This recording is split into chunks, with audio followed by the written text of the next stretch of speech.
Hey guys, this is Sam Bradbury, aka Uncle Sam. I am a real uncle, by the way. Shout out to my nieces, Ava and Senna. They'll probably never see this, but I love them.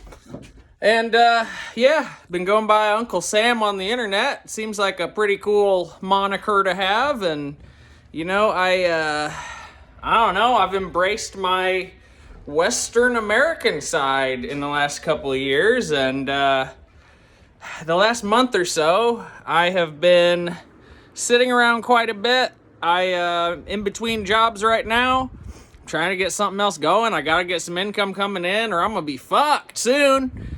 But it's me, and I figured I might as well start off and make an episode while I have a little bit of time. Hope you don't mind, I'm pacing around a little bit. That's just my style. So if pacing around or making weird movements or something is gonna freak you out or annoy you, then this probably isn't the right show for you. Go fuck yourself. But yeah, this world is quickly going to hell in a handbasket, and it is following the exact pattern and playbook that I told people it was going to 15 years ago now? And in that meantime, between when I first, really discovered all this and what was coming down the pipeline, and now I had a 3-year prison sentence I got sent up to do in the feds for making a threatening Facebook post. So I figured, what better way to kick off the first episode and let you guys try to see who I am, get to know me a little bit, if you're interested. I'm just a fucking ignorant son of a bitch. I don't know. I mean, I'm a very articulate and well-read guy, but look at me. I'm here in the middle of Indiana, Midwest. I can hear my own hick accent started coming out in the last couple of years. And I hear it come out of me. It's not me. I'm always more like the very articulate. I was kind of like that guy a little bit as a kid growing up, and then as I became self-aware of it, I didn't want to be like Milton from Office Space. Maybe you had my stapler. I can't function in that world. Yeah, that's where I differ from a lot of people, I think. And I am coming from kind of an anarchist, I would say, starting point of philosophy. At very least, hardcore libertarian. So if you believe that the state should have the right to tell people what to do and take their wages from them that they didn't earn and boss them around and have a monopoly on violence, we're not going to get along too well, because that is the one thing I don't put up with, and I will die on that hill. That's the difference between me and most people. And I really mean that. I am not afraid to die on that hill. I've had enough run-ins, with the police and other guys in the jail, and shit doesn't scare me anymore. Big tough guy with your badge and your gun. Come get me. I'm no threat to anybody. I don't intimidate a goddamn soul. And they know it. The fun part is when they gotta look me in the eyes in the courtroom, up on the stand. Yes, Your Honor, I was terrified of this young man. I weigh a fucking $170 soaking wet right now. I've got these goofy ass glasses. I am not an intimidating guy. I don't think. Maybe I just became one. Who knows? I mean, I do get pretty loud. Sometimes I rant and rave and yell. I enjoy it. Sometimes I like to just get a good motherfucker in there. It just, you gotta let it out, Otherwise that shit'll build up, and then it's like having demons in your body. But I'm not crazy in that kind of way. You'll find out as time goes on. So anyway, let's go back to the beginning of this prison story so I can fill you guys in, let you see where I've been, give you a slice of life behind bars. Lockdown 23-1. But so I got arrested June 21st of 2014. And I had let me just explain what's going on. I was with my parents. They had a fairly nice house in one town. They were trying to buy another and retire in a smaller town. So I was helping them, fix up the old house, get it ready to put on the market, doing some painting and trim work. And I was 21, 22 at the time. So I had been out and about. I had stayed in apartments and had girlfriends. I had my own life, but I was still young. And I think at that time I was staying with my parents because I had just recently been arrested and in trouble on this weed case. It was a whole big kerfluffle. That was my first run-in with the system when I was 19 in 2011. I believe it was October 10th. And if anybody really cares, you can look this up. State of Indiana v. Sam Bradbury. It's not that hard to find. I am Samuel L., by the way, not Samuel D. That fucking guy's a creep. I don't know who he is, but if I find him, I'm gonna beat his ass for tarnishing my name. But, so Samuel L. Bradbury, my first case, I'm 19, I'm sitting at home, I'm smoking some weed, I'm chilling. I texted one of my friends, I was waiting for him to come over. I was like, hey man, I got some, real cheap weed today. This guy had $10 an eighth off, basically, from what we normally pay, and if you want, I'll smoke you out. Come on over and get, something like that. And, so it's taken a while, and I send the guy a couple more little texts, like, hey, here's my address, by the way. I don't know if you're still coming, and whatever. Well, it turns out that while I was doing that, the police were at his house. His stepdad had caught him smoking weed in the house and called the cops to teach him a lesson. So the cops show up, and they must have got there like right at the moment I'm texting this kid. Phone's buzzing. They take a look at it. Hi, I'm Sam Bradbury. I'm at blah, blah, blah, blah, blah, blah address, and I have a bunch of weed, and if you want to come... It was the stupidest shit. I now know. You do not leave those kind of preserved records of that type of activity if you are at all concerned about getting in trouble.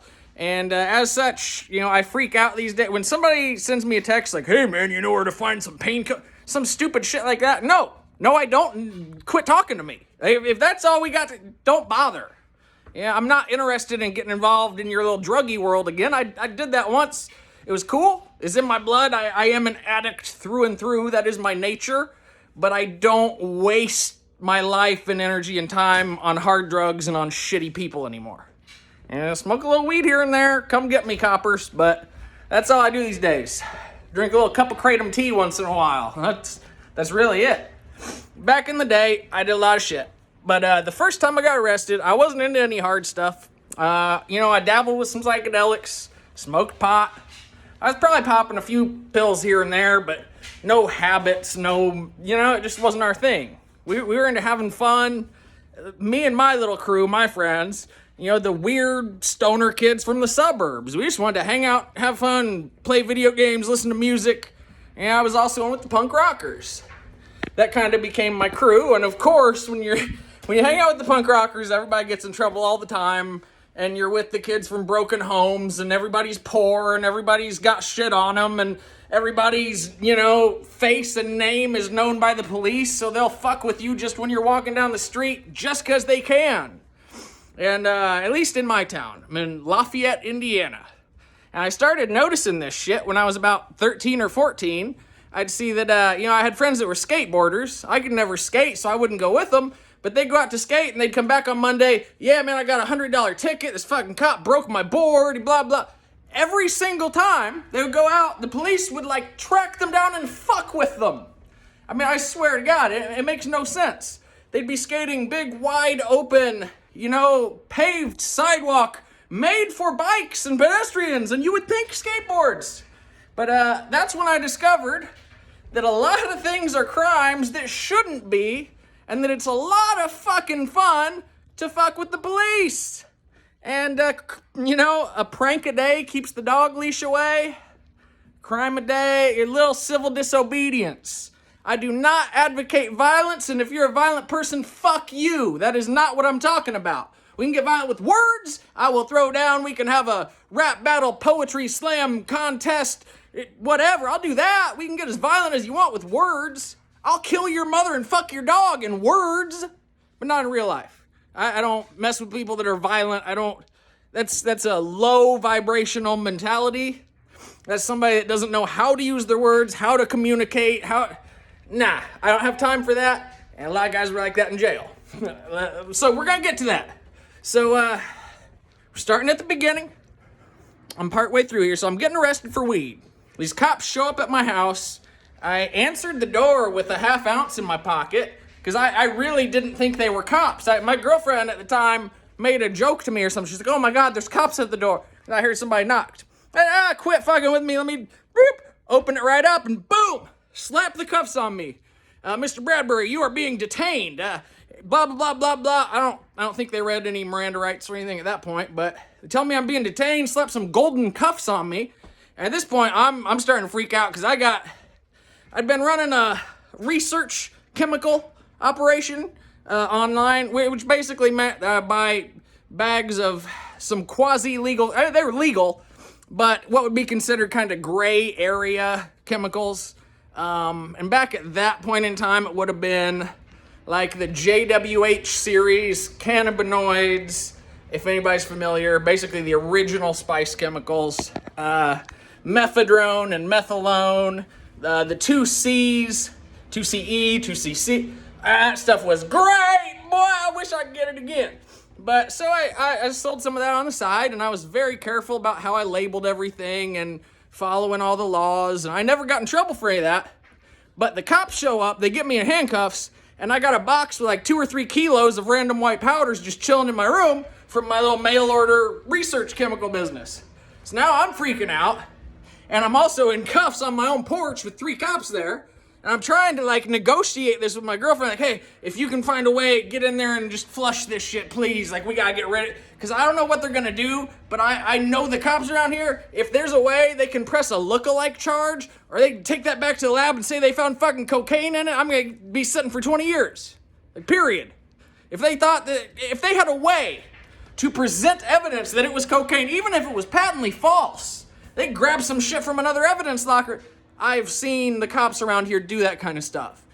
And you can believe me or not, I don't care. If you've been through the system before, if you live in maybe kind of a little smallish, about town of 50,000 people. It's a small kind of hick town. We're not talking way out in the country, boonies, there's 1 house per mile. My mom kind of lives in a little spot like that, about 45 minutes from here.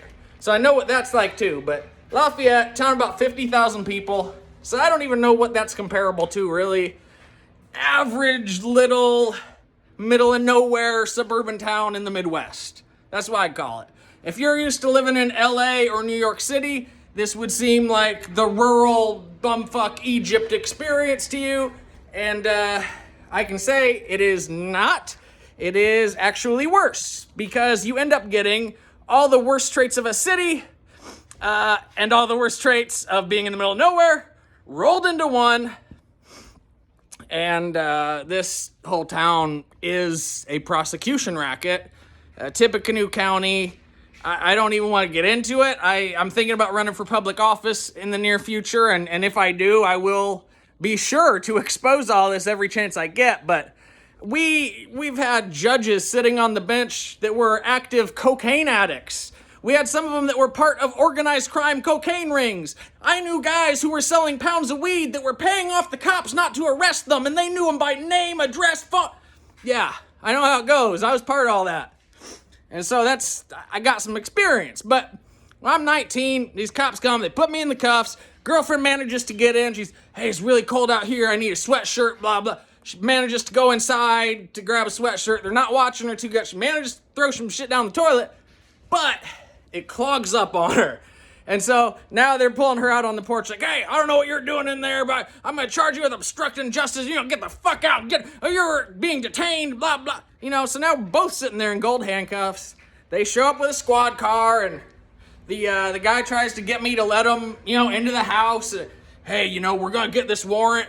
We got this message right here from this Mr. Andy, whatever his name. Yeah, we know you're the one selling weed in here. We know you're Sam Bradbury, the drug dealer. We're gonna get a warrant. Judge about to sign it. So, you might as well just let us in. Fuck no. Show me the warrant. When you have that warrant in your hand, you go right on in there. Until then, we're gonna sit here and fight over this fucking door. And we did. And they ended up, anyway, long story short, 30 minutes later, warrant comes through because they yanked a half ounce of weed out of my pocket. Because guess who answered the door without thinking, hey, maybe I should hide this half ounce somewhere? Because it's fucking weed and it can't hurt anyone. So why would I even think about it? Hey, that's where I was at mentally. It's like this, this is the thing I like to do. It's fun.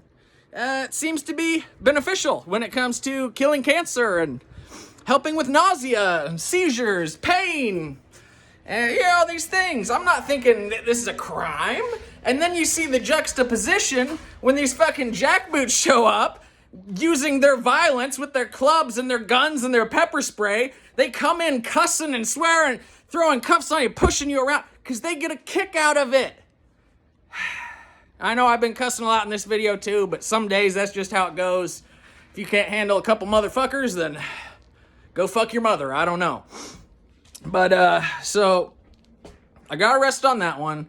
Went to the county jail. I'm 19. That's a whole experience. That was terrifying. At age 19, it was fucking terrifying because I don't know what to expect. I'm thinking, like, it's on. I'm thinking as soon as I get in here, some dude's going to try and jack my food, or he's going to try and make me his girlfriend or some shit, and we're going to have to fight. I'm going to get killed just because I have this bag of weed. I'm thinking all that, and while I'm getting booked in, the COs are making jokes. Yeah, try not to get raped in there, Brad. They handed me a fucking a mat that was soaked in piss. I don't want to sleep on this. It smells like... No, that's the one you get. You don't get to pick again. That kind of shit. And so I got familiar real quick. I at that age, about 15 or so, I really kind of started delving into politics and history and trying to figure out what was going on. I started forming, the big picture, if you will, together in my head, and started looking into different religions and mythologies and started digging deeper into history and news, and I read stuff like War is a Racket and just stuff that really opened my mind. But those are all just words and theories and dead trees, and until you actually understand what that state violence and that state oppression is. And that's the thing, in America, the average middle-class white person, and I'm not saying this to be weird and racist, I think we need to quit fucking focusing on race. I'm not trying to make it about that. But for the last 30, 40 years, the average middle-class white person in most, decent towns that aren't in the inner city or the hood have had it real fucking good. And they have not noticed that while their brothers and sisters, 20 miles over, are getting the shit kicked out of them, being forced in and out of jail, having their kids over stupid shit. Usually stuff like weed, and petty drug crime, just possessing a couple pills or a bag of weed. Now, I don't know about you, but quite frankly, it is none of your business what I put into my body unless I choose to tell you, and then it's up to you if you want to hear it or not. I think there's a part in the Bible that a lot of these politicians like to thump their Bible and claim, we got good Christian values, and at least in Indiana they do. But I don't think I've ever seen a goddamn one of them read it, and I know they couldn't quote it. Even at that, they say devil can quote scripture, but these people, oh God, these fucking people. And so I've made it kind of my life mission to get back at this system in the most peaceful, intellectual way I can, using information and ideas. But, I made it through that little, the Jesus bit, where he says, it is not what goes into a man's mouth that defileth him, it is what comes out of a man's mouth. And in that specific case, I believe he was talking about eating pork and the, the prohibitions on what was kosher and what was not. And if you read the Bible, it suggests in that point that, like, people thought he was a drunkard and he's going around breaking all these religious rules, and he's saying things that are in disagreement with the priests, and he's stirring up a lot of shit. But Jesus is my homeboy, and eventually, sitting in jail, I had a chance to read through the Bible a few times. I still haven't made it through every single book in the Old Testament, but I've read the Pentateuch and the shit by Solomon, and I've read the New Testament probably 100,000 times, now about 3 or 4. And the stuff by Paul, I choose to typically skip over and not put much focus on. Because, I mean, you go Matthew, Mark, Luke, and John, amazing. Then you get into Acts, Romans, Colossians, fuck all that shit. Paul was a liar, a government scumbag, a representative of this same state that Jesus was trying to smash, that I've been trying to smash for years, and that keeps fucking us at every turn. The one that's run by the bankers. The one that's enforced by the cops. Some of you don't know what I'm talking about, and I hope you don't have to find out the hard way. But, you know, I sure as fuck didn't think I was ever going to end up in the situation I got in. So that thing happened when I was 19. I ended up getting 3 felonies for that case. Literally, for a half ounce of weed, I got 3 felonies because in my room, there was a bag of stems. Because I had heard you can take stems and extract hash out of them. So I had a little over a quarter pound of stems in a great big gallon bag. Well, the cops took that and they write that down as marijuana flower on the evidence sheet. Right? So I'm getting charged, and they could press it that way in Indiana anyway. I've known guys that got arrested because they scraped some resin off the bottom of their lighter that they had pushed down in a pipe. Yeah, I've seen, you know, just crazy shit. Where you could just barely get a 0.01 on a milligram scale. That's just enough. Technically, you just broke the law on hash and synthetic cannabinoids. And they will press the charges like crazy, and they'll throw in... It's a game. It's a game to them. They want to extort as much as they can out of you. And in the meantime, they want to see how much you're going to fight and how much you know. And if you show up in that courtroom and you can do circles around that prosecutor and the cops, they'll leave you alone. They'll fuck around once or twice. You file enough motions, you fight hard enough, you prove to them you're not going to roll over and die, you're not just going to sign any plea, they'll back off. But it takes a lot of work. And with the feds, it is not so easy. So that happened when I was 19. Then a year later, I was going down a bad route, you know, had girl issues, we were on and off, and then we kind of get back together, you know, flirting, have a little fling or whatever, and she's using heroin. Me, I had already dabbled in all those pills and all that, and I willingly was like, you know what, fuck it, I will get addicted to heroin, you know, just to hang out, just to do this, because this is what I want to do, it's who I want to be with, this whatever. And it took a good long while. There was, I didn't do the heroin thing very long. It was a couple months. I was never, needles disgusted me. I let people hit my man a couple times and shoot it up. I did it about 2 or 3 times to myself. I just could, every time I wanted to puke.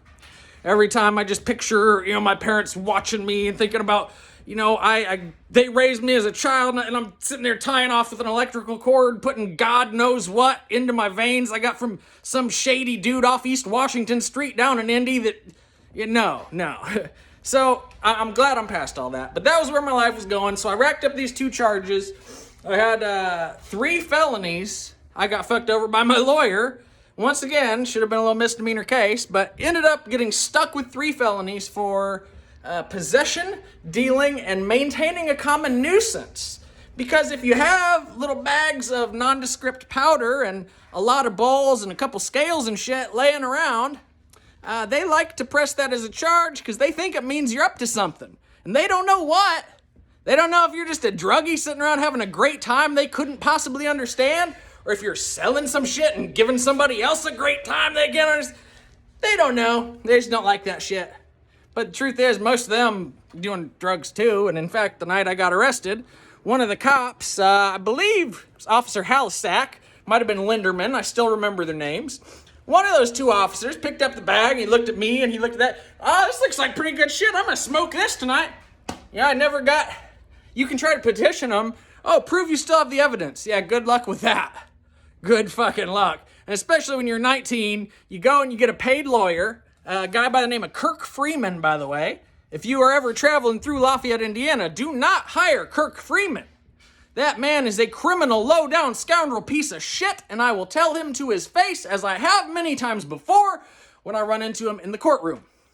Because in that case, my parents helped me out of the jam. First time I'd ever been in trouble. I was a good kid. I was honors classes up through most of high school, skipped a grade. I was not the kind of kid you anticipate getting in serious legal trouble. So that first go round, my parents wanted to help me out, and they helped pay for a lawyer and $1,500, you know, which I had a couple other friends. Girlfriend got charged at the same time. couple months later, they're giving her a misdemeanor plea. It didn't work out for me. I showed up to court one day, and my lawyer goes, yeah, we're all out of options, so you're going to sign an open plea today, pleading guilty to 3D felonies. Each one carries 1 to 3 years. I don't really know what you're going to get. Your other option is you can pay me another $1,500 and we can take this to trial, but you're probably going to lose. I don't think we have a good chance. Well, fuck! I had no idea what to do. I'd never been in a situation like that. I didn't know shit about law. Knowing what I know now, I would have represented myself pro se and I would have squashed that case. I would have made them embarrassed to waste my time. Or at least that's how I approach it mentally. I don't know that they really feel... That's my ego talking. That's me feeling good that I've done well in a courtroom before. That's hard. If any of you guys out there really want to pick up a skill that's going to make a difference in your life and the life of your friends, learn how to write a motion. Learn how to draft a motion to a courtroom in your state, in the feds. Learn how to cite case law. You learn how to write in legalese. Comes now the defendant, Samuel Bradbury, but you have to learn that shit. Because if you know that, it's a big club. We ain't supposed to be in it. But the thing is, if you got a real good grasp on law, even if you just study common law, and you get the roots of all this, and you get what... You can become a beast in the courtroom, and you can help your friends. You know, I've had friends with custody issues, with warrants they were trying to get dropped. All sorts of stuff like that. I wrote them a motion, printed it right off my laptop, boom, boom, boom, got them out, got it done. Motion to quash warrant. You ever accidentally miss a court date? And they won't do this everywhere. Some judges won't honor it. But if you miss a court date, they'll hit you with a failure to appear charge, and that carries with it an active bench warrant, at least in the state of Indiana. So, what you can do is hide out for a couple days, because the only place they're going to look, if they look anywhere, is your, legal registered address or your last known whereabouts. If you've been causing a lot of problems, they know where your trap house is or something. Shit, I forgot where I was going with that. But something about the law and all that, and I don't know. But at that time, I ended up getting forced into taking this plea because of a shithead lawyer, and I even paid him extra money to represent me on an interlocutory appeal, and he just rolled over and died, did not push for anything, and at the time, I didn't know what's the difference between a motion for discovery, motion to suppress, motion to dismiss. How do I didn't know. Now I could probably do it. You give me a computer with LexisNexis, a Indiana code book, about 6 hours, and I can file some beastly legal paperwork. That is the truth. So that happened in the heroin case, and in that case, I'll keep this one simple and short because I already wasted 30 minutes telling you guys this shit. I just keep looping in circles. I haven't even got to the prison shit yet. So then I got arrested for a heroin case about a year after the weed case, and I actually was still in the middle of dealing with court when I got arrested. So I had 2 open fucking felony drug cases at the same time. If you can imagine being me, I'm 20 years old, and I grew up, an honors student, excelled at everything, and I got these crazy IQ test scores, and I skipped the 6th grade, and here I am, fucking 2 arrests in a year for felony marijuana dealing and felony heroin possession and use. And so then all that comes out, which, by the way, in the process of doing this heroin, I also raided my dad's safes. He had a couple safes full of silver coins. And I wasn't trying to steal from him. I never stole from anybody other than my dad. I wasn't that kind of junkie. I've known people that do drugs, and you can't have them in your house because everything that's not nailed down, they're shoving it in their pocket to take to the pawn shop. I was not that guy. But I hated my dad growing up. I mean, I had a real deep grudge that thank God I got past that not long after, and me and him ended on a good note. He passed away about a year and a half, 2 years ago, but we ended full circle with everything being okay, and we talked about it all and closed it out. But as a kid, I did not like my dad, and I knew he had this pretty sizable collection of silver coins. And at the time, I think this was around, we're talking probably 2012, and silver had just been at some real big highs. I don't remember which years exactly, but the whole housing crisis, recession bullshit had just happened. And give me 1 second here, guys. Sorry, I've got a lot to say. I've got a lot to think. I'm trying to slow it down, not to ramble too much, not to go in circles. But I had those cases I was facing, and I ended up pleading out on the heroin case, got it down to a misdemeanor. That was just probation. Everything's going good. Then, bam! I think it was like the day before my birthday. Was that like 2 years later? So 2012, I get arrested for this heroin. 2011, I got arrested for weed. Then I'm being a good kid. I'm doing probation. I'm not being the best kid, really. I was smoking some spice, hanging with people I shouldn't have, and facilitating some drug deals, and, you know, the shit that every 20-year-old in America does. But I had all that going on, and then it was literally like the day before my birthday in 2014. My birthday's March 23rd, by the way. I think I got arrested on either the 21st or the 22nd. I was at a buddy's house, and at that point, I was on a Suboxone prescription because of the whole heroin thing. I was kicking it. I was working my way down.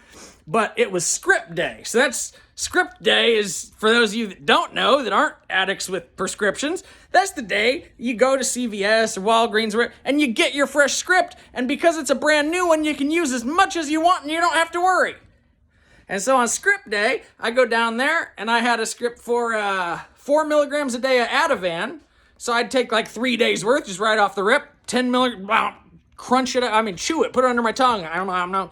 I did that with benzos. I had a bad benzo problem once upon a time. And then the Suboxone, I would, most of the time, like around that point in time, I was using 1 strip. But I can remember this particular day was a script day that I pushed it really far, and I maxed myself out. I did 4 strips, which is, in theory, the most the body can absorb. There's a bioavailability issue as you scale up the dosage on Suboxone because it is a mixed agonist-antagonist. I don't know who I'm saying this for. This isn't a pharmacology podcast. Few of you probably care. But if there's any, I don't know, any people still in active opiate addiction or something out there, I will say Suboxone's helpful, and it would behoove you to actually learn some pharmacology and learn, what is this drug doing in my body? What's it interacting with?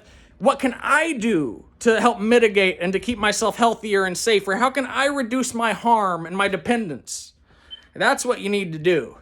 There ain't nothing wrong with using drugs, but on the day that you wake up and realize you're a slave and that heroin is a ball and chain and that you desperately need $100 you don't have so that you don't feel like you got the worst flu you ever had in your life, you don't spend the next 3 days laying on the ground crying in the sweats and shakes, puking and shitting yourself, that is not fun. That is not fun. I'm not going to lie. I've been through a lot of things in life, and I still got to say, opiate withdrawal and benzo withdrawal. Benzo withdrawal is worse. But those are both top 5 bad things you can experience in life.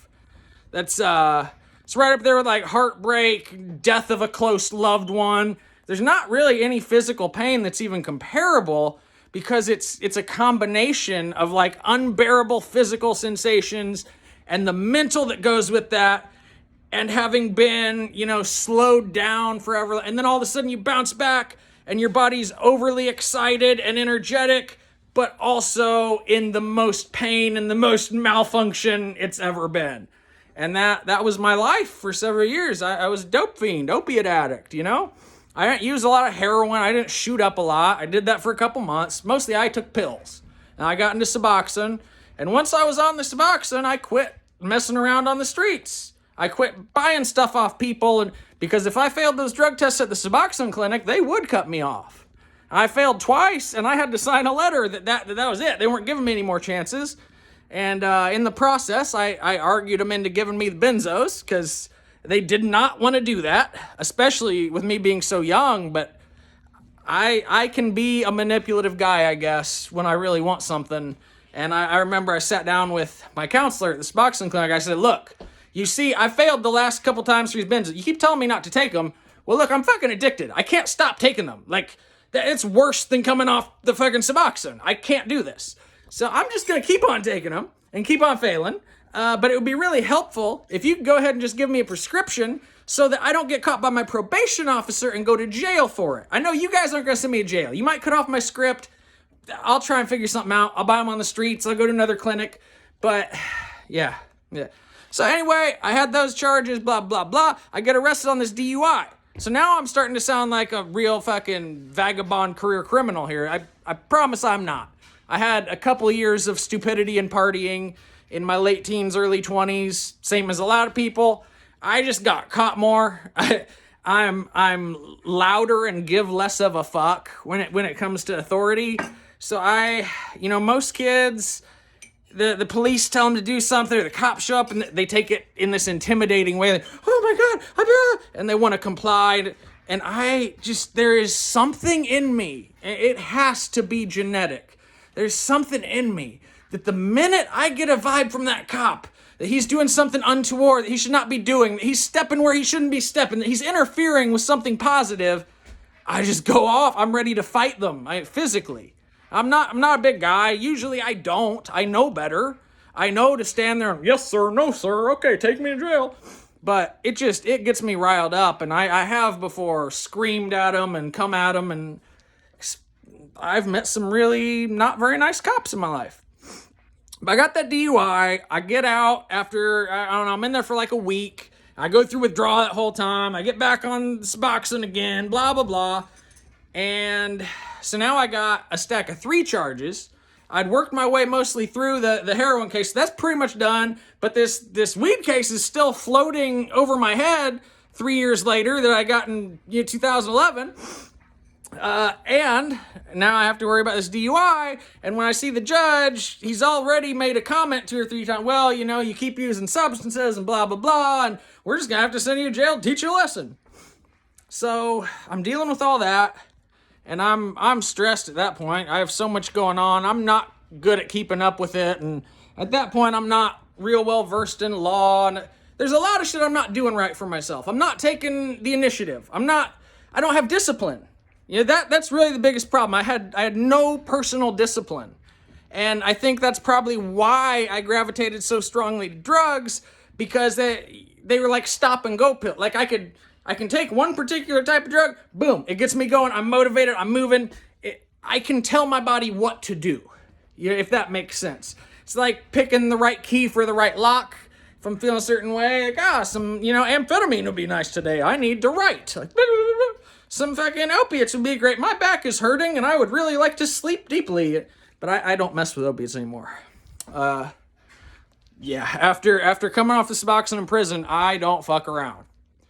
So I had these 3 cases, and then June 21st, 2014, to get back to where I opened up this 30 minutes ago, I'm helping my parents, fix up this house. They're getting it ready to sell. We finished up for the day, literally did 6 or 8 hours painting and trim work and everything.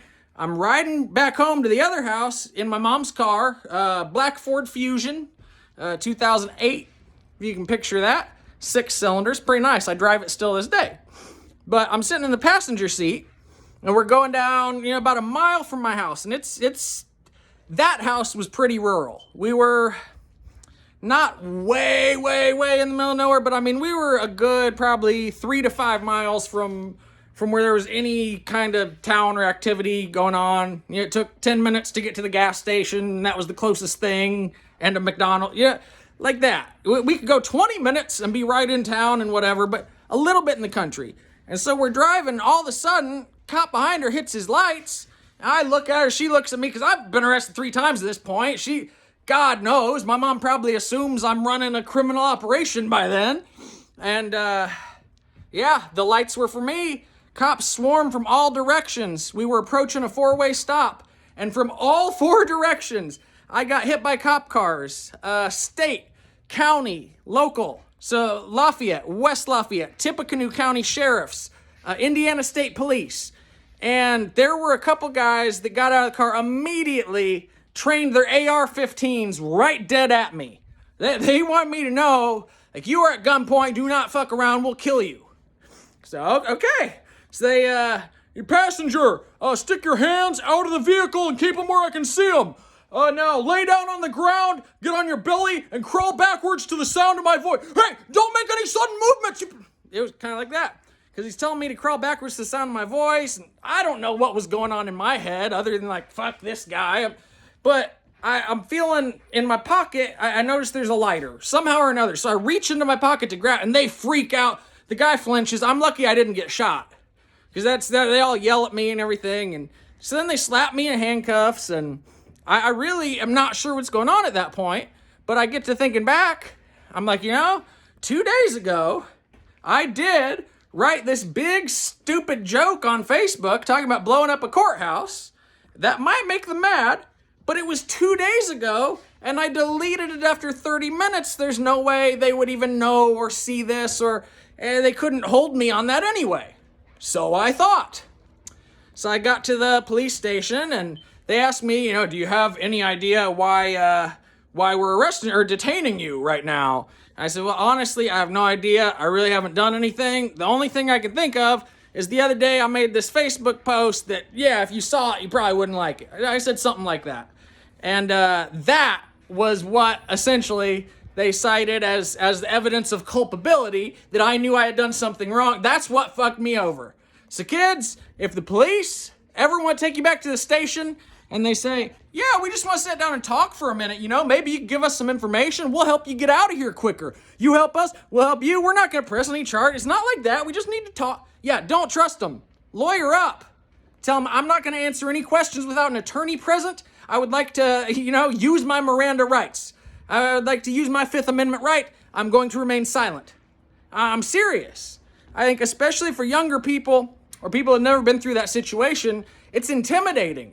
Because you got these big muscular dudes with weapons and guns and dogs telling you to do something. They really do try to intimidate and coerce.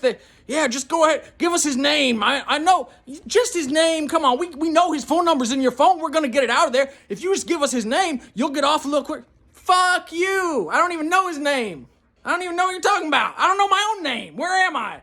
That's really how you got to act with the cops. You say as little as possible. You shouldn't even really say that, because then they'll come back and cite that as evidence you're intoxicated or crazy or whatever.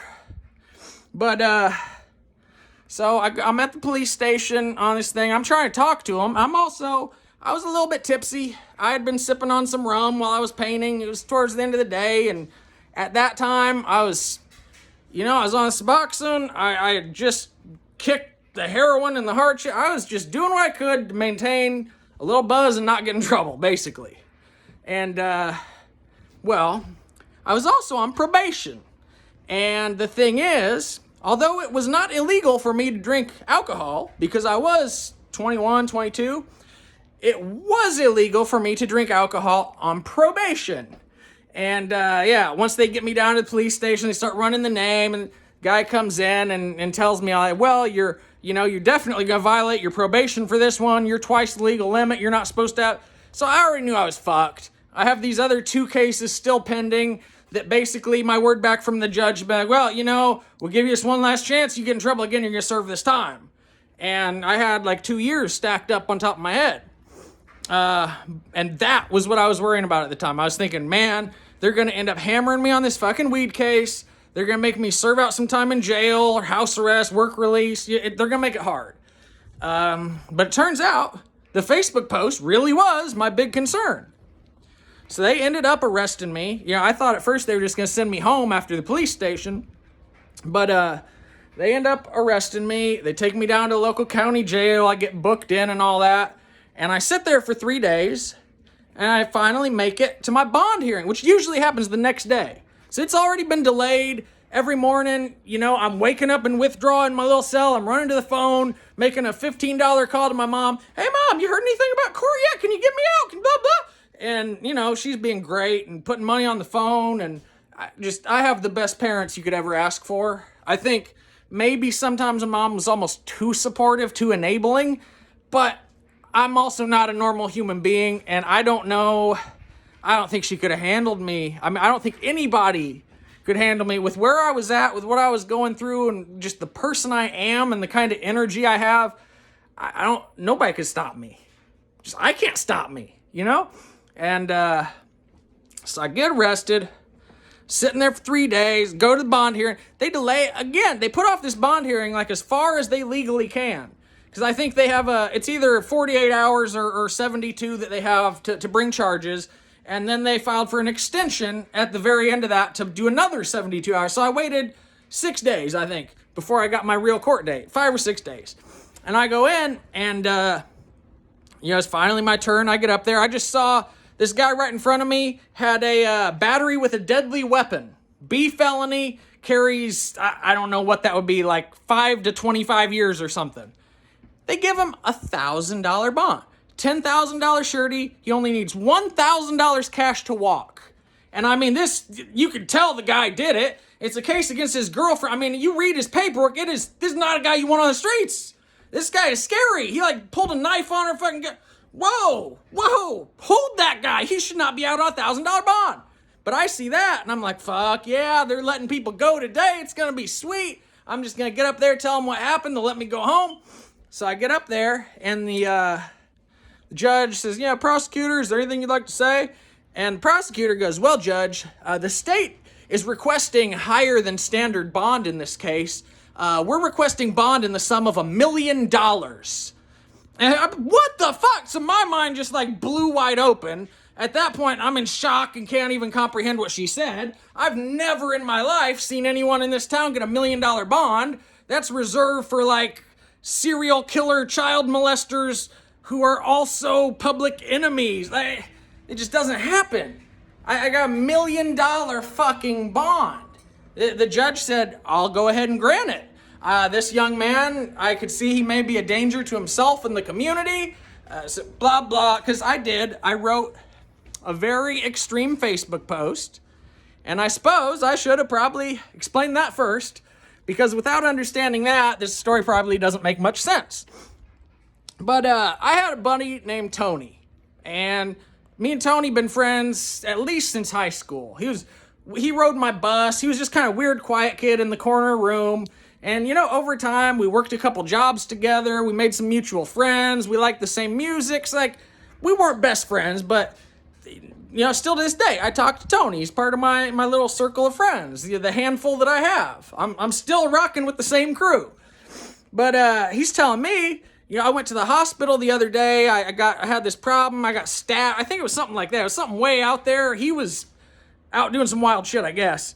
He's telling me I'm at the hospital, and while I'm laying there in the hospital bed, I had these 2 cops roll up on me, and they start talking like they want to press charges, saying they know I'm involved or something with this murder, that these 2 people went out and killed some cops in Vegas. They think that because I shared this guy's YouTube video, and that once upon a time we lived down the same street, that somehow and so that just, every libertarian anarchist bone in my body just erupted. I was like, what? That's free speech. They can't fucking do that to you, the pigs. And so I sat down and did what I often do, which is write. I'm a writer. I'm a very prolific writer. I write all the time. The problem these days is I end up wasting a lot of that writing on texts and Twitter, and I'm working on. I got 2 books right now in the works that all I got to do is straighten out some publishing details, and I can get those out there. Hopefully, doing this cast, if anybody likes it, hopefully that'll get the word out, help me get the book sold too. Because I'm planning on. I have an entire book written of my prison experience called The Facebook Terrorist, tentatively, and as soon as I can get it published and get it going, I'm gonna start selling it. I mean, everyone I've ever showed it to has loved it. So anybody out there wants my book, let me know. If I get a lot of interest, I'll go ahead and do a self-publishing run. I don't have a lot of money. If I really need to, I could scrape up $2 or $3 grand and do a little, but it's money's tied on right now. So if anybody feels like donating and helping me out, I am a pretty savvy investor. I do know how to make money. I'll even help manage your assets. I can't promise I'll make you gains, but, give it a shot. I know it sounds ridiculous, but I think I'm up probably 400% on every portfolio I've ever opened or more. Right now I'm down low and I'm not working. But, so this Facebook post, my buddy Tony tells me, they're talking about pressing charges because I shared this YouTube video, and that was the start. And that was, I could see it back then that it was going to lead to where we're at now, where they're censoring legitimate doctors and experts off the internet for having inconvenient opinions, mostly with this COVID crap. And I'm not going to get into that today, but if it's going to offend you, when I say that COVID is a scam and you can fuck off with your masks and your jabs, I'd rather die, this is not the show for you, because that is my opinion. I am a lover of liberty. And if you don't get that, you're probably not going to enjoy this. To me, liberty means you leave me alone, I leave you alone. Unless we mutually ask each other, hey, you want to bother me? If we get off on being bothered, live and let live. I can own, do, say whatever the fuck I want, so long as I'm not harming you or your property. That's it. That's what I believe. Liberty. Live and let live. I'm not going to bother anybody. You can be in your backyard shooting up heroin and LSD into the vein under your dick, wrapped up in a Snuggie. Cool. Have fun. Maybe make sure you have somebody there to look out for you. Make sure you don't get hurt. You might want to keep it in the house, especially during the daytime, because you never know. Cops around here are fucked. It seems like they have a radar for when people are having a good time. They just pop up and start arresting you. It's fucking crazy. It's like whack-a-mole. Beep, beep, beep, beep. Handcuffs everywhere. So this post I wrote, he told me this through Messenger, and I'm sitting there with Notepad open on my computer, and that was always, I wrote my songs, my poems. For whatever reason, I always liked using Notepad, because it's just so simple and clean. I can just write a poem, and boom, that's it. There's no formatting issue, whatever. So I write this thing out in Notepad real fast, about 5 minutes, and I can crank out probably 10,000 words if I can write. And so I wrote this thing that was basically, dear cops or whatever. Tony had nothing to do with that. Actually, I told them to kill those cops. I'm the ringleader of a massive group of terrorists. There's over 100 of us called the 765 Anarchists. If you haven't heard of us, you will. We're going to burn down all the cop cars and burn up the courthouse and kill cops. It was ridiculous, over the top. Ridiculous. To the point I think anybody would think it is satire or at very least the product of just a strange schizophrenic mind. It means very little. But it was just a rant. It was meant to be a joke and a comedic relief. Like, well, they're going to tell you what you can... I'll say something so big and so bad, and I'll break every fucking rule they got, because I believe free speech is absolute. And I still do. I still stand on that. I believe your right to free speech does not end. Now, I think we could argue there's some fair limitations. The fire in a crowded theater. If you are intentionally causing a calamity for no reason and trying to get people hurt... Yeah, you deserve to get smacked in the fucking face. I will not care when I see somebody drag you over in the bushes and beat the shit out of you, because that's what you get. But the state doesn't need to be involved in that. Anyway, so I write this whole big post. I post it up. I show, there's, half a dozen of my friends were online. We're like 20. We hang out on the internet. It's evening. So I show them all, like, hey, what do you think of this post? Check it out. I wrote, fuck cops, blah, blah.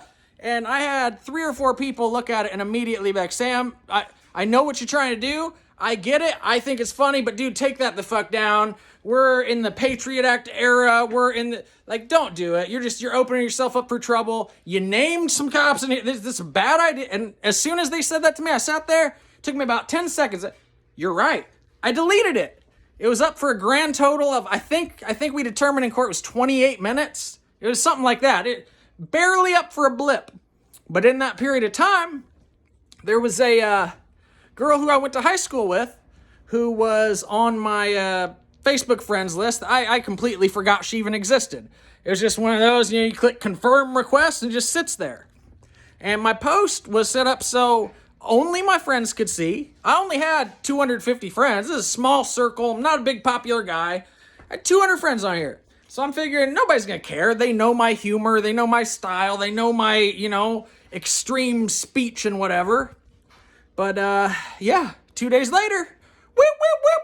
Here come the fucking boys in blue with AR-15s, shoving them right up my fucking ass. And if I ever get the chance, I will metaphorically shove a AR up their ass. But not literally. That's disgusting, kind of gay. I'm not into violence. But yeah, whatever that means metaphorically, in terms of like legal paperwork, karma, difficulty, dealing with people because they don't like you, that kind of thing. Yeah, if I could repay them like that, sure. Because I think everybody needs to see the wrong of their ways, and everybody also deserves forgiveness. But I get arrested on this. They hold me this $1 million bond. Now I'm just, at that point, I'm swimming in my head. I know I'm not getting home for a minute, but I'm still thinking, my real hurdle is going to be dealing with this weed case. That a couple weeks from now, I'll get this shit sorted out. They'll drop the charges. They'll let me sign a misdemeanor or something. I'll get to go home. They'll realize I wasn't actually plotting anything.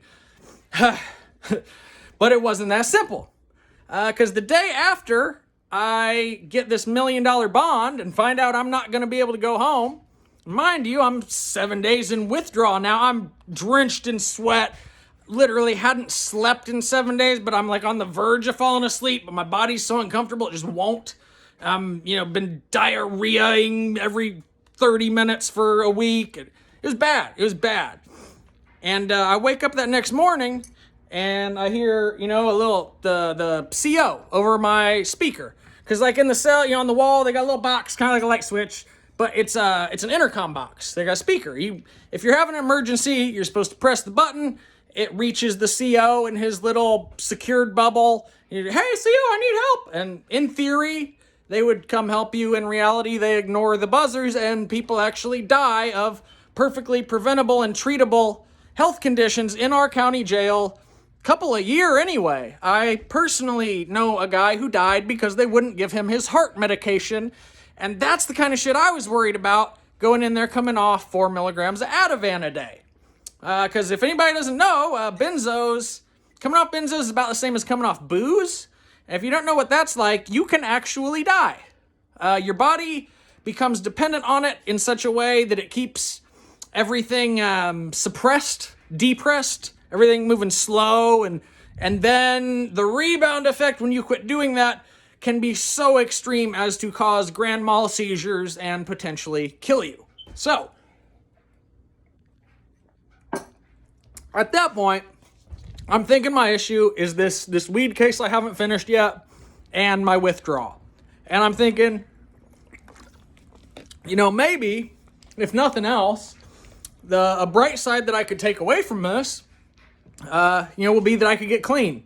If I sit in here for just a month or two, I can't imagine it'll be more than that. That'll be just enough time to get off Suboxone, get clean, come out to a fresh start, My mind wasn't really there yet because I was still on the page of like, God, does anybody know where to get anything? Anybody got any drugs? Whatever, I need them. I was like that. But of course, when you come into the county, depends on where you're at.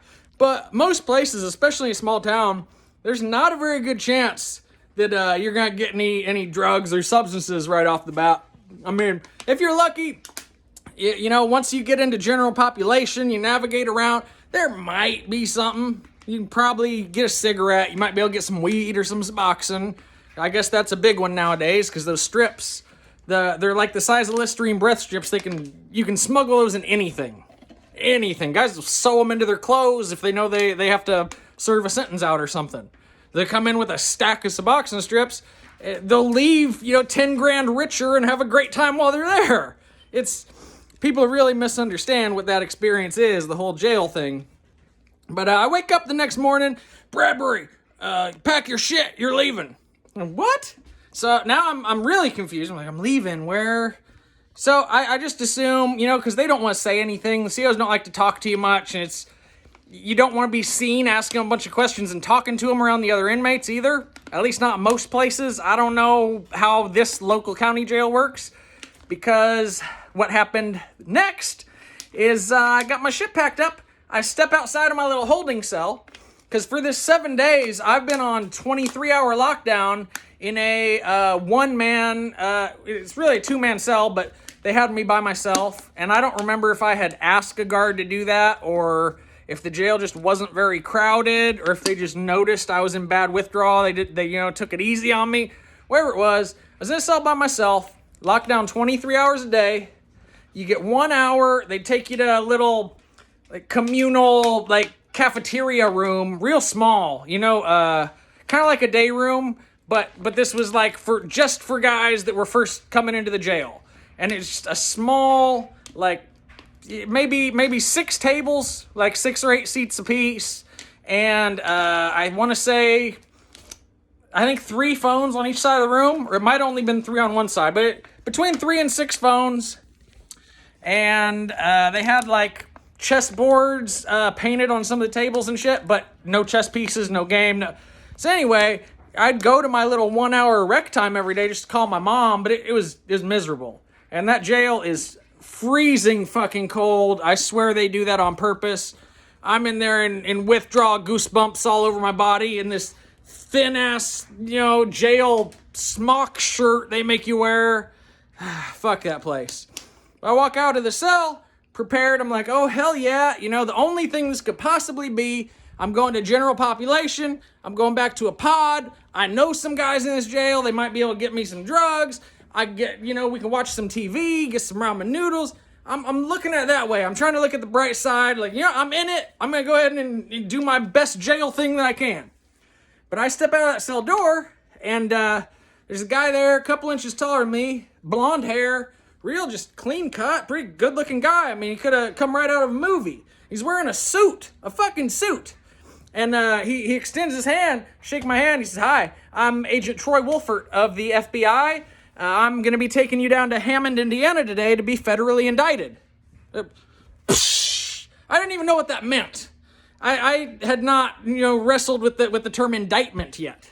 I'd heard pressing charges. I was not aware that that's what an indictment was. And he basically explained it to me. We're going to take you about 2 hours north to Hammond, where there is a federal court so that you can be charged federally under some explosive statute for threats. And it's just, my mind's blowing up at that point. There's nothing I can do. I haven't slept in 7 days. I'm coming off dope, just covered in sweat and goosebumps, and I'm sick of all of it. And if I could, I would rip the fucking heads off these people and just lay them out. And that's how I'm feeling. Here's another twist. Not only am I on this $1 million bond for this make-believe case I shouldn't even have been arrested for, with these other 2 cases still stacked over my head with 2 years of time, now I'm going to the feds too. Fuck it. So at that point, I just lost all. At that point, I was just in for the ride. Up until that point, that Troy Wolfert of the FBI, came and introduced himself and picked me up, I still had pretty good hope I'd be out of that county within 2 or 3 months. That's a long time, but fuck it, I can handle that. I can at least get back home. Well, it ended up being 3 years. Because Troy Wolfert did take me down to Hammond with his partner, another marshal guy. Yeah, he was... The marshals, they have to send 2 marshals with you, and then I don't know why the one FBI guy... I don't know how the feds work, but basically anytime they transport me anywhere, there'd be at least 2 guys. A lot of time they were marshals, and they're just the most stuffy, boring, square dudes you can imagine. They're I'm 2-hour car ride. Now, I'm not trying to talk or anything. I'm laying there, I'm hoping I can sleep a little. But these guys, the one is, "Hey, would you like to listen to the radio? I think there might be a baseball game. Yes, I believe the Yankees..." It was like that. There was no connection, no emotion, just this very weird, square, frank, yes, I like sports too. Robotic shit, which is exactly what I'd expect from a person who dedicates their life to being a U.S. Marshal. No offense to any marshals out there. I cannot reconcile that it would be possible for you to not just have that idea like as a kid, like, hey, I could be a cop and do good for the world, but to actually follow through and get to the point of adulthood where you see how they function and you go through the training and still do. No. There is no. This system is just really that bad. A solution has to come from outside the system, and that's why the Second Amendment is so important and specifies that maintaining our own independent militias is necessary if we want our freedom. Otherwise, the federal government will become tyrannical as it gets too much power, and there will be nothing we can do. And then it'll be time to water the tree of liberty with the blood of patriots and tyrants again. Fuck it. You don't know how many of me have died in these revolutions and fights and civil war. That's what I do. I've been doing this for thousands of lives. That's why I'm here in this one right now, because some shit is about to go down. Within the next 5 years, I think I'm very optimistic that we can actually steer this to a positive future in an independent, alternative kind of way, very libertarian. I think there's a way that those of us who are interested, who actually care, who want out of this, hell system, I think there's a way we can start, doing business in more sound and ethical ways with each other, cut this system off and let it die. I think that's what Bitcoin will do in the long run anyway, or at least crypto. I can't get into that one on this one. I'll be rambling for too long. And I'm probably going to have to cap this one in a minute and give you guys a second episode to continue the rest of the prison story. But let me finish up with the beginning at least. So I get transported up to Hammond. It's like a 2-hour ride.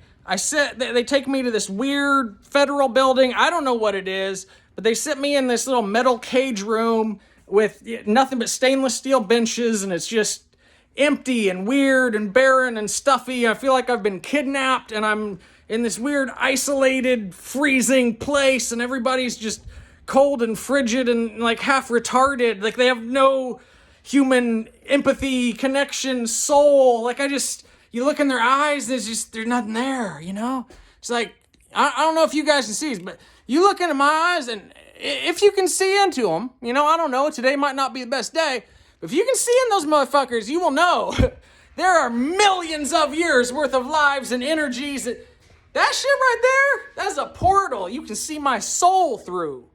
And I hope you recognize, as ugly and weird and everything else as I am, I got soul, baby. I got so much soul. And I can barely contain it. Sometimes it really does. Like it spills out and I catch myself like controlling other people's bodies and shit. Anyway, that sounds crazy, but I'm just saying, I think my energy is so strong, it influences entire rooms and buildings, and it's wild. So I go up to Hammond. I sit in this little cage thing. They bring me a restaurant hamburger and fries and a Coke. And I've been in jail 6 days eating like ham sandwiches and soggy oatmeal. I'm looking like, what? Did they make a mistake? Like, do they mean to leave that for me? Is that like for the guard? So I didn't even touch it for like 10 minutes. I just left the styrofoam box sitting there. Like they dropped it off in my cell. I'm the only guy in there. But I'm like, he's probably about to eat lunch. He's coming right back. He was just sitting it down for a minute. Like, that's not my food. And the guy comes by. He's like, oh, yeah, I brought you some food if you want to eat it. It's a hamburger and fries and a Coke. Like, what the fuck? Where'd they do that at? Sign me up. Like, if this is what jail's going to be like up here, sign me the fuck up. And, yeah, they really did serve that food up in Hammond, as I found out. Because that day, I did stand in front of the federal judge. I didn't get indicted, but I think they had done a grand jury indictment, it's a little bit different thing. I don't really understand a grand jury indictment, and they only use those in federal cases, and it's some really squirrely, illegitimate law, in my opinion. I don't think that the way it's done is not correct. But regardless, so I had received a grand jury indictment, but not an actual criminal charge and indictment. And so they set me another court date for, I don't know, 3 or 4 days down the road. And then they drug me over to the Hammond City Jail across the street. And I didn't know what to expect in there either, because, you know, on the way up to Hammond, you know, the FBI guy, Troy, I still remember his name. I'm sorry, Troy Wolfert, if you're out there and you see this and I'm exposing you, I'm sorry, dude. Your name's all through my paperwork. You introduced yourself. I could never forget the first time I spoke with an FBI agent, and also you guy that arrested my ass on federal charges. But I will say, I just want to make this perfectly clear. All of the feds that I dealt with, like the FBI, the marshals, the guards, were all top-notch professional. I didn't like them. I thought they were shitheads. I thought they picked the wrong career. I thought they were devoid of morals, empathy, blah, blah. But they were professional. They did things right. They listened. They took complaints. They did everything on time. Complete opposite of dealing with the state. In the state of Indiana, you are worse dealing with the police and the COs than you are dealing with the street gangs. There's a fact. The criminals will treat you better. You know, and I've seen throughout my time, I saw there's some COs that just like to fight. Find an excuse to, you know, get alone with a guy in his cell and beat the shit out of him just because they could. And that's what really happened, you know? That was more so in Lake County, which is where I ended up after Hammond. So I went into Hammond, and they put me in this little pod with like 5 guys, and I find out I'm in a special like pod for Fed cases. And everybody in there's on a Fed case, and apparently that means I'm like the celebrity of the criminal world. Like everybody wants a Fed case. That's the big league. So I'm here with some big shots talking about their big cases, and you know, and I actually at first it's real intimidating. I go in, you know, I'm in a room, 4 black dudes. They're all loud as hell. They're all bulked up, muscled. Whoa, goddamn, nigga, what the? I'm sorry, I shouldn't have said, but I'm literally, that's what it's like. I was walking into that. It was so loud, like on the other side of the glass before I went into the pod, like it was shaking. Like it was, I don't want to go in there. I'm going to have a headache right away. I go in, they're screaming and playing and getting crazy and up in each other's faces. The first couple days, it really kind of freaked me out. But, you know, at that point, I lost my sense of shyness and intimidation. Fuck it. I'm this deep in. What's the worst that's going to happen? This guy wants to beat my ass. Let him fucking try. There's nothing more these people can do to me now. I got nothing to lose. You just turned me into a dangerous fucking man. You don't understand. You went from having a guy who's real chill and peaceful, just trying to smoke a little bit of weed. Now you done fucked around, turned me into a dangerous man. Okay, with nothing left to lose. And I tell you, you might not think that an inmate, unarmed, alone in a cell can be, but I'm telling you, that motivating factor of I got nothing left to lose, you can't touch that. And I've seen guys go for it. I was in the hole in Lake County one time. There was a guy who, he liked to just cause that was his thing, was being a problem. He was the one guy I ever met that I said might have been evil. The rest of them, I mean, mostly all good dudes. This one guy was just pure. I mean, he was in on a multiple, you know, murder charge, and he'd laugh about it. Try to spread around his paper. Look, here's a picture of the dead body. I killed that bitch. Stuff like that. Like, dude, kill this guy. Get him out of here. Like, I don't care what you do. This guy is not human. You know, he was really like that. Only one I ever met. But, so he liked to cause problems. That was like what he lived for. He had nothing left. He was facing life. He was trapped in the hole forever on administrative seg because every time he got out, he'd start a fight or a riot. So he was in the hole forever. Like until, yeah. And so he would try to do whatever he could to lure the guards close enough. He'd grab hold of them, pull them into the cell, fight them, fuck with them, you know. And there was one day, one of the guards was slipping. He got too close. Oh boy, snatched the taser off his belt, tased the officer, then a few weeks later filed a lawsuit, sued the jail, saying that they were negligent and irresponsible because he shouldn't have been able to get the taser, and he fucking won. The dude ended up, I'm sure he lost on the criminal, but the jail had to make special accommodations for this dude that was a literal Satan spawn. It was insane. But, so I went to Hammond. I was only in there for a couple weeks.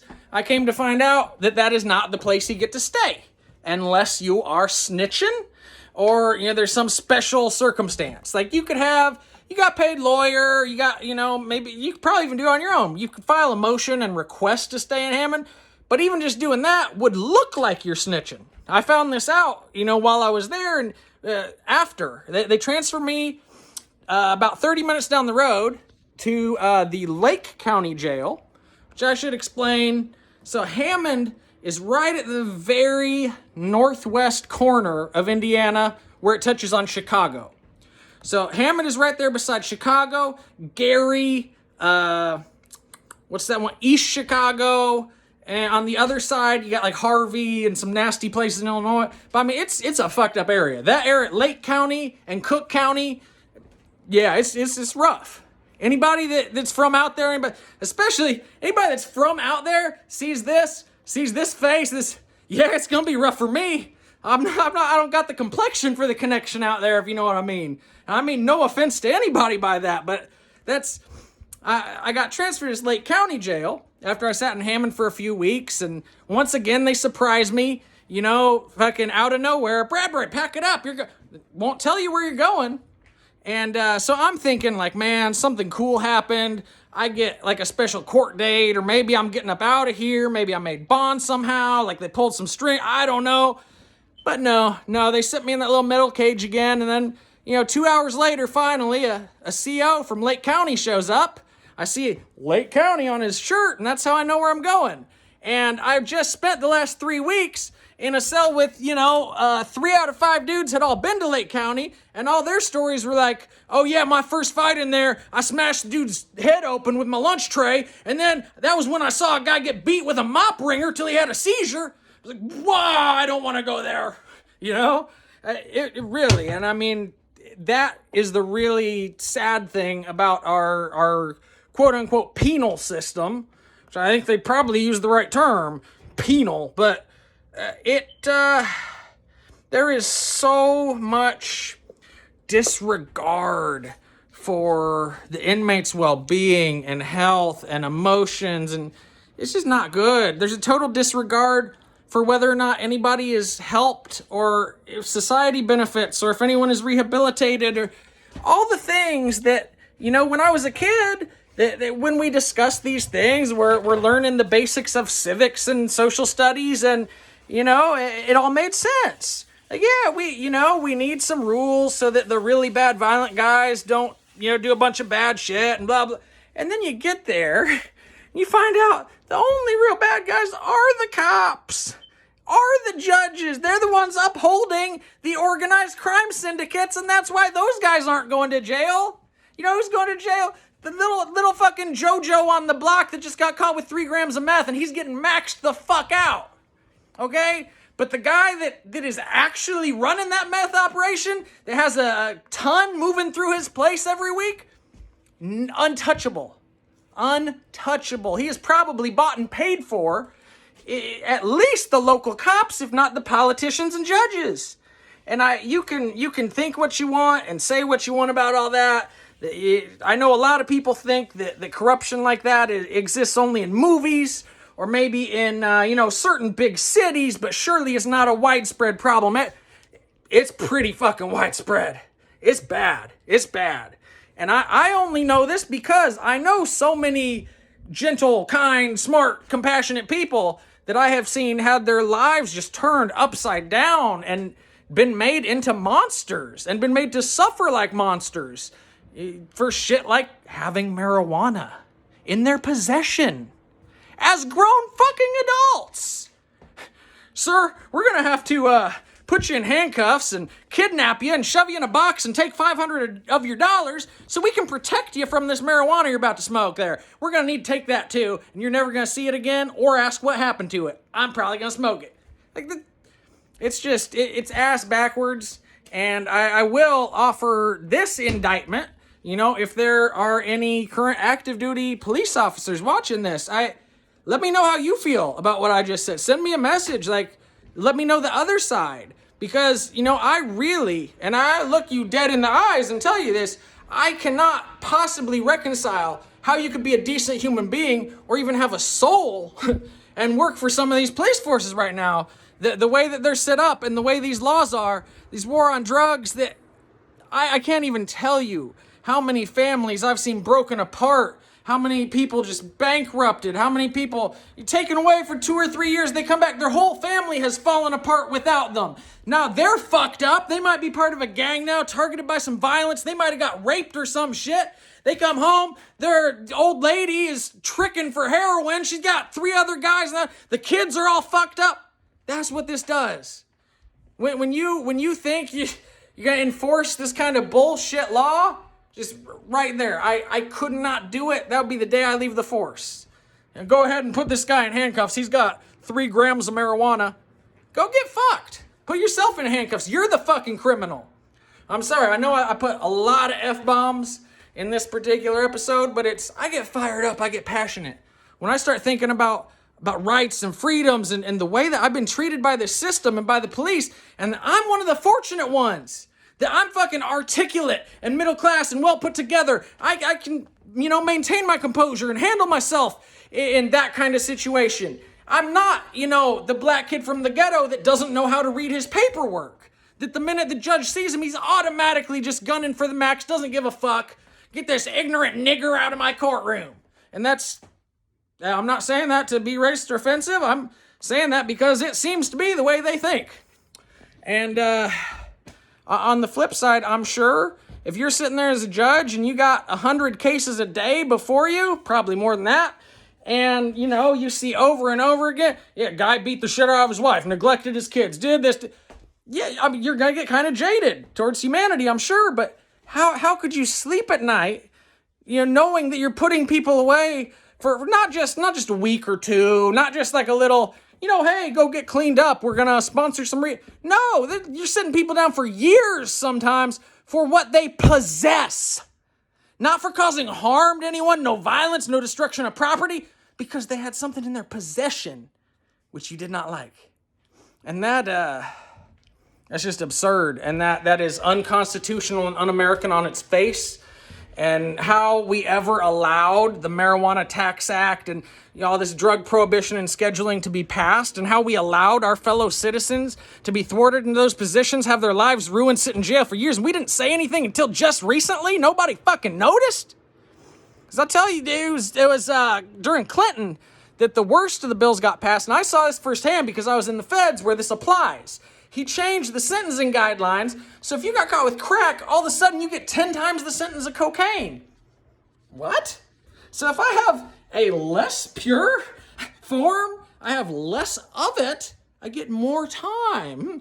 I wonder, could that have something to do with the demographics that are using powder cocaine versus that crack rock dog? Yeah, I gotta finish telling the story. I think I'm gonna cut this one off here in just a sec. I think that's probably good. I am gonna finish the story. Everything that happens after Hammond, Lake County, court, trial, prison in Terre Haute. This might take me several episodes. I hope that somebody out there, enjoys this a little bit and give me some feedback. Leave a comment on the video. Shoot me an email. You can reach me at slbradbury32@gmail.com. weirdwavesales@gmail.com. Or King Sasquatch@gmail. You might be able to make it work. But anyway, shoot me a comment. Shoot me a message. Let me know what you like, didn't like. And if you guys like these, I'm going to keep the episodes cranking out. Even if you don't like them, fuck you. I'm going to tell my story and document it for people in the future. Maybe the aliens are into this shit.